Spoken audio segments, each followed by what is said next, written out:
because I felt like to apply to internships, I felt like I already had to have internship experience for some kind of reason, and it seemed like they wanted you to have that much experience, and I'm like, I don't have it. Like I'm actually seeking it. I'm just starting out. But for those students who are like, I don't have too much experience, should I still apply? What are your thoughts, or what would you say to them? Yeah.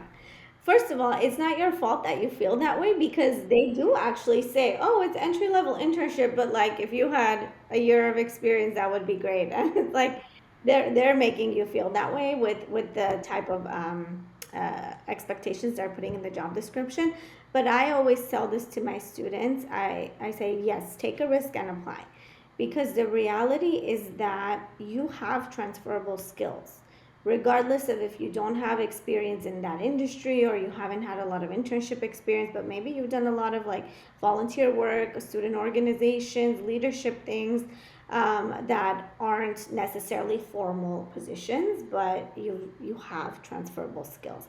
So I kind of, to help my students gauge, I say somewhere around 80-85% of the job description, if you kind of meet those qualifications, transferable skills they're asking for, I think that's a good call to apply, because just keep in mind that nobody ever meets 100% of the job qualifications. Even as professional staff, when applying to jobs, it's very rare that you're going to meet 100% of every single thing that they're asking of you. So around 80-85% of skills that they're asking for, and a lot of internships you'll notice are asking for transferable skills.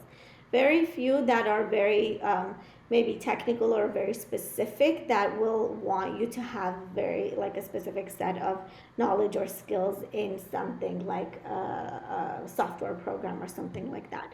Most of them are asking for transferable skills. So with whatever you've done up until this point that's gotten you to be a college student, all of those experiences are going to have given you transferable skills that you could apply to this job. The trick is how you present those on your resume, which is where the career counseling can come into play and really support you in basically branding yourself so you can showcase that you have these skills. What if you have like very minimal experience, even just with doing like volunteer work or having like leadership experience and stuff like that, and you have a few, but it's not enough to fill up one whole page? Like, should you still apply, or like, what should you do in this situation? Because I've had some students who's like, I can't fill up one whole page. Maybe I should just do volunteer work instead, or just join student orgs and just focus on that instead of applying. So, what would you say to those students? Yeah, and I think that will be a very case by case situation. So depending on what the experiences are that are currently on the resume, how can we elaborate on those more? How can we enhance those as much as possible, while still remaining honest? Because I will never encourage anyone to be dishonest on a resume or anything. But while still keeping your integrity, how can we enhance those experiences? And there are other things you could put on a resume besides those. So, class projects, freelance work, personal projects. Sometimes I have students who have they're passionate about like graphic design or something like that, so they do it on their own time, right? It's it's something that can be added to a resume that will showcase skill sets that maybe they wouldn't have known that they could add that to really fill up to one page. So yes, we want to fill it up to one page because that's going to look most professional.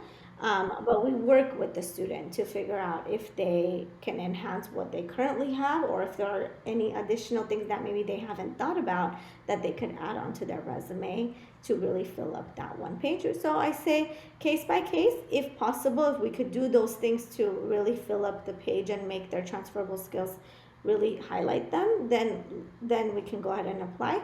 It's also the student's decision if they decide, you know what, I think I need. Sometimes resumes are also very reflective process too. Sometimes after doing that resume, it makes a person reflect on, okay, where are my skills gaps? What can I do to enhance? Maybe it is like, you know what, let me take this quarter to go ahead and take an online course and learn this particular skill set. Go ahead and do more volunteer work to add additional experiences. And that's okay if that happens, because it's a journey. But the answer is it's going to be case by case.